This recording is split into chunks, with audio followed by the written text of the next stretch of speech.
Swedish Academy of Sciences has today decided to award the 2024 Nobel Prize in Chemistry with one half to David Baker, University of Washington, USA, for computational protein design, and the other half jointly to Demis Hassabis and John Younger, Google DeepMind, United Kingdom, for protein structure prediction.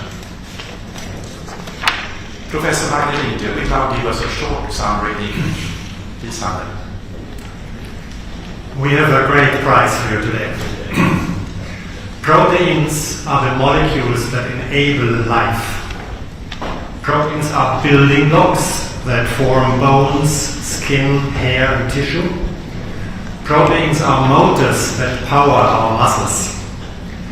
They are the machines that read, copy, and repair DNA. They are the pumps that keep our neurons in our brain ready to fire. They are antibodies that enable our immune response, sensors that our cells use to communicate, and hormones that regulate all the cells in our body. A protein consists of hundreds or thousands of atoms. The protein's biochemical function is determined by the precise position of each of these atoms in space relative to one another.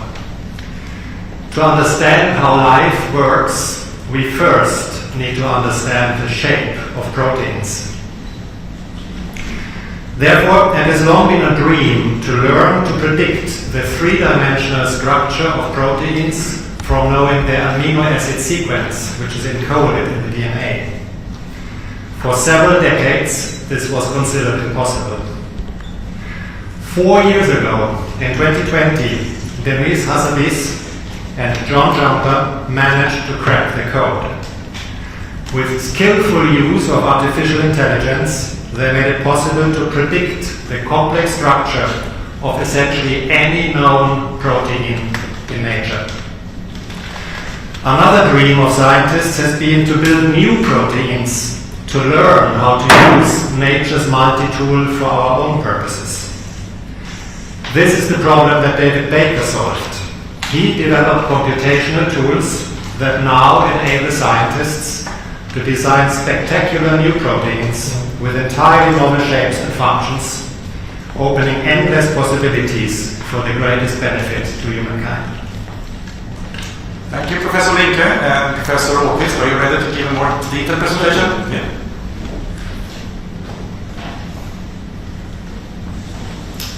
So proteins, they are strings of amino acid molecules. And these strings, what they do is that they fold themselves up into complicated patterns in three-dimensional space. So here we see the structure of a small protein with all its atoms depicted. But this is difficult to understand, so we use these simplified representations with ribbons and arrows to show how this chain is folded in space. Now the most remarkable thing here is that this three-dimensional shape is actually encoded in the sequence of amino acids. So this was the subject of the 1972 Nobel Prize in Chemistry to Christian Hansen, who made this discovery. So if the three-dimensional structure is encoded in the sequence of amino acid, it means that we should be able to predict this three-dimensional structure just from the sequence of amino acids. And this is what protein structure prediction is all about. To use the sequence to predict the three-dimensional structure. Now we can also turn the problem around and ask, if I draw a structure here, what would be the amino acid sequence that would give this structure? For example, I could draw a structure that nobody had ever seen before, a completely new protein, and then try to find a sequence that would give this protein.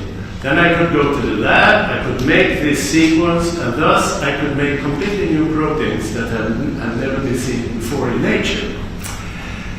So this is what protein design is all about, creating completely new proteins. So this year we're awarding discoveries in these two areas, protein structure prediction and protein design. And as you will see, they are tightly knit together. Now the design problem was solved first. In 2003, David Baker and his colleagues drew this protein, which had never been seen before. There existed nothing like it in nature. And then they had written a fantastic computer program called Rosetta that tried to find a sequence that would give you this structure. So here comes the sequence that Rosetta typed out. You don't have to remember it, but it's written in the one-letter amino acid code. So they went and made the protein, and then they used X-ray crystallography to determine what it looked like. And it turned out to look almost exactly as predicted. So this was the big breakthrough in computational protein design. And the Rosetta program basically works by picking shorter fragments from a database and piecing them together, optimizing their sequence and their structure. And this was the proof that protein design, computational protein design, really worked. Since then, the applications have been very many, and David Baker opened up a completely new world of protein structures that we had never seen before. Here you see some examples of the very many that have been published. You see, for example, inhibitors of the COVID virus spike protein, these yellow things to the upper left. He designed a fentanyl sensor that will allow you to detect fentanyl in the environment. He has made non-materials also for the purpose of vaccine development. It's a mind-blowing development, and it's almost as if it's only your imagination that sets the limit for what you can do here. Okay, back to protein structure prediction. The other half of the prize. Now this is a very difficult problem, because even for a moderate length amino acid sequence, let's say 100 amino acid residues, there are an astronomical number of possible structures. So it's clear that you need computers to try to solve this problem as well. Now, the accuracy of protein structure prediction was pretty low for many years. So you can see from this graph, up until 2016, it had barely reached 40% accuracy. So this field was moving slower. But then something happened in 2018, and particularly in 2020, when the program AlphaFold 2 was published. It was published the summer of 2021. The results came in 2020. So this work was led by Dennis Hassabis and John Jumper at the DeepMind company. And AlphaFold 2, which had a predecessor called AlphaFold 1, that already was a step forward. But AlphaFold 2 reached now almost 90% accuracy. So this started to be compatible with experimental errors in structure determination. So it was an enormous breakthrough. How did they do it? Well, they used neural networks and deep learning. So for those of you who were here yesterday, you know all about this. And AlphaFold 2 is an ingenious piece of neural network design. I will briefly try to tell you a little bit about how it works. So it makes use of sequence databases. There is a database of all known protein sequences, about 200 million sequences. There is a database of protein structures.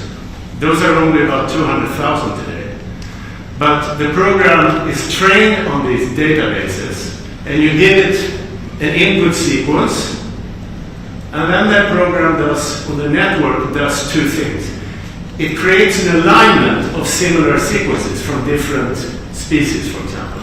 I think these could be thousands of similar sequences that it finds in the database. Now, what it does, it looks for correlations in these sequences. So if you have a mutation in one position, maybe it's correlated with a mutation in another position.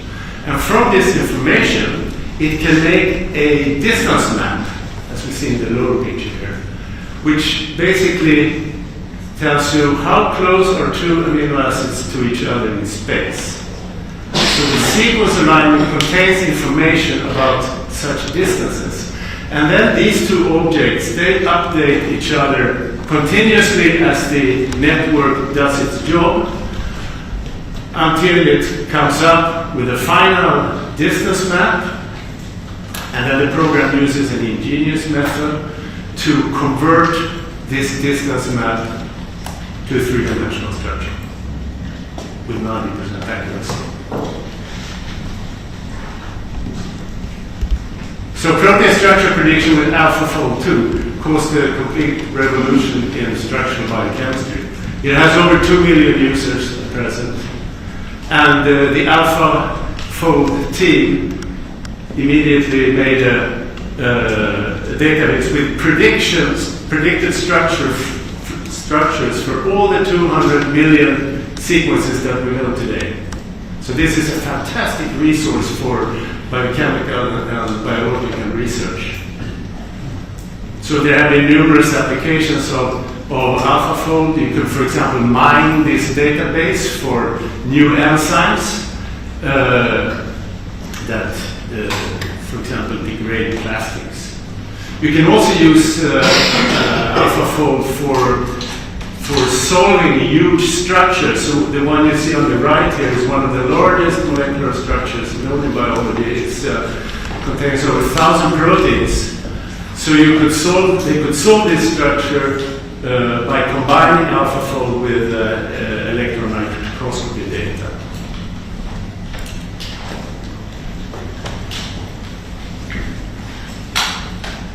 So the impact of this year's prizes in protein design and protein structure predictions are truly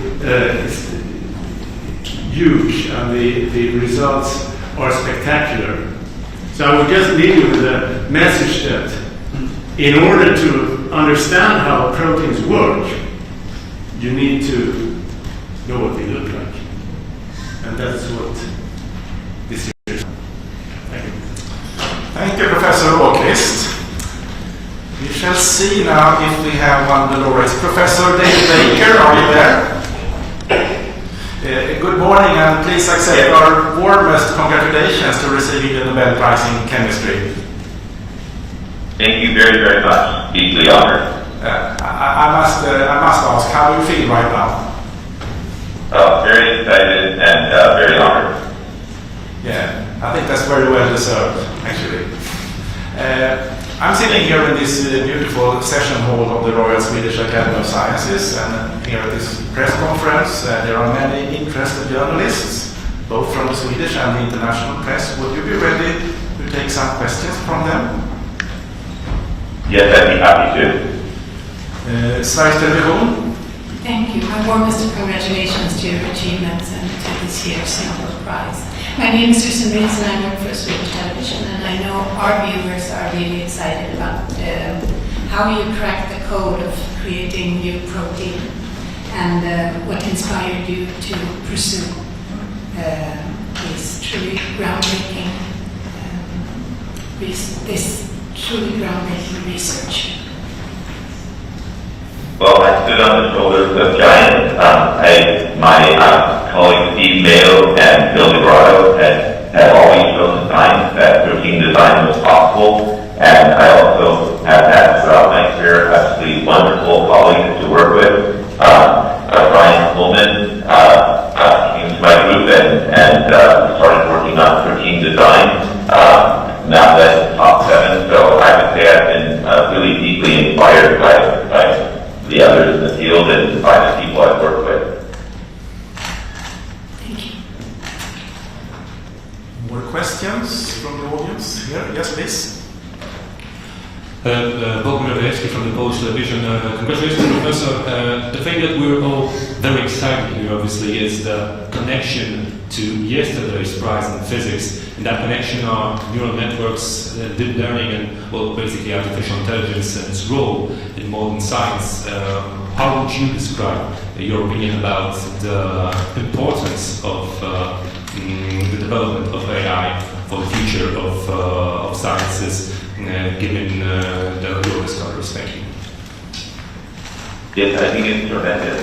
I and my colleagues have been working on protein design for a number of years, and really with the breakthroughs made by Dennis and John on protein structure prediction, really highlighted to us the power that AI could have, and that led us to apply these AI methods to protein design, and that has greatly increased the power and accuracy. So our new AI methods are much more powerful or previous the traditional scientific model methods. So I think I'm really excited about all the ways in which protein design can now make the world a better place in health, medicine, and really outside of technology standards. Yes, please. Hi, I'm Anna on Swedish TV4. Congratulations. I would like to know which one is your favorite protein and also what it does in the body and why it's your favorite protein. Oh, that's a good question. I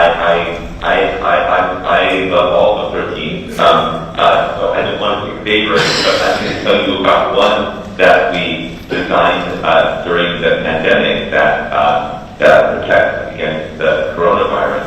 And I've been very excited about the idea of a nasal spray of little design proteins that would protect against all possible pandemic viruses. So you mean the fungus-like protein on the coronavirus? Is that the protein you're talking about? Well, it's a completely designed protein, completely new protein that blocks the coronavirus. Okay. More questions? Yes, please, over there, in the back.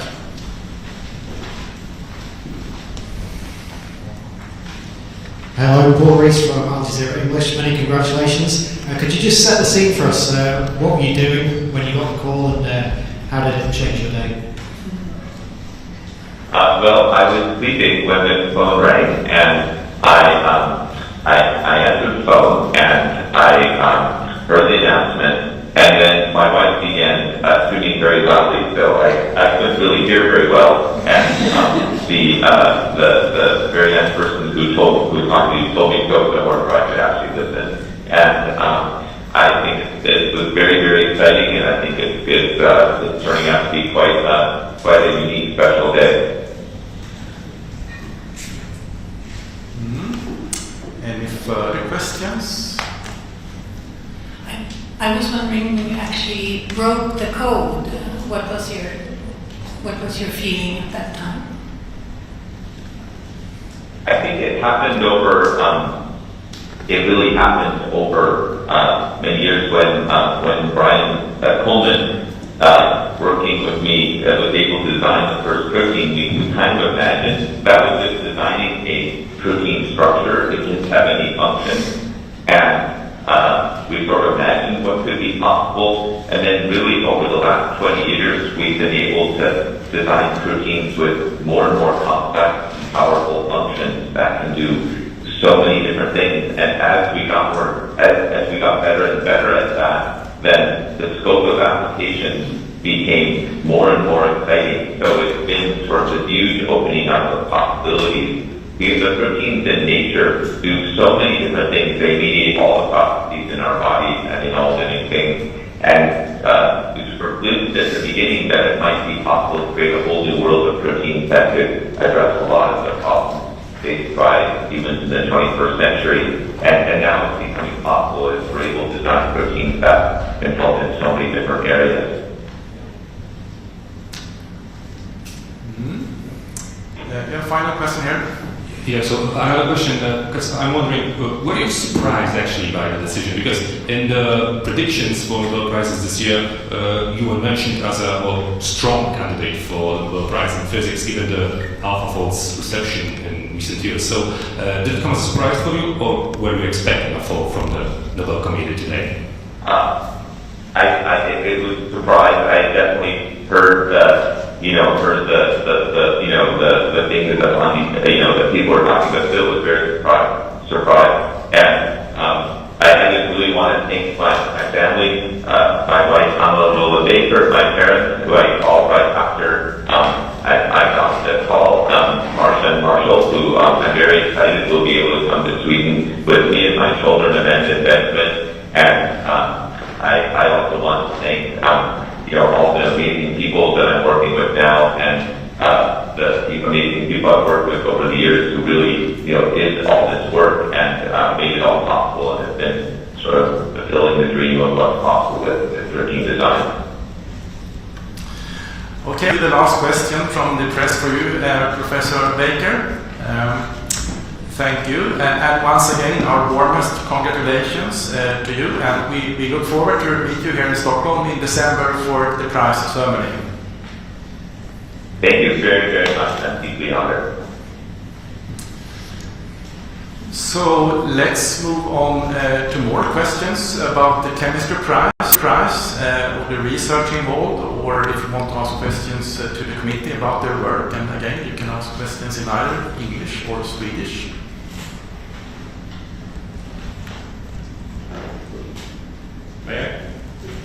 Please. Yeah, it's me again, sorry. But I'm actually wondering, given that yesterday's announcement in physics and the decision to award that prize to research that's connected to neural networks and machine learning, did you take that into consideration today in the morning when making the final decision about the Nobel Prize in Chemistry in any way? Professor Micke? So thanks for that question. Each Nobel Prize needs to stand completely on its own feet, both today and perhaps in particular in the eyes of history looking back. So that is the main consideration. And today's prize is really about a breakthrough in biochemistry. It's the making the connection in both ways between amino acid sequence and protein structure, which then is related to protein function, has been defined. That was actually called a grand challenge in chemistry, and in particular in biochemistry, for decades. So it's that breakthrough that gets awarded today.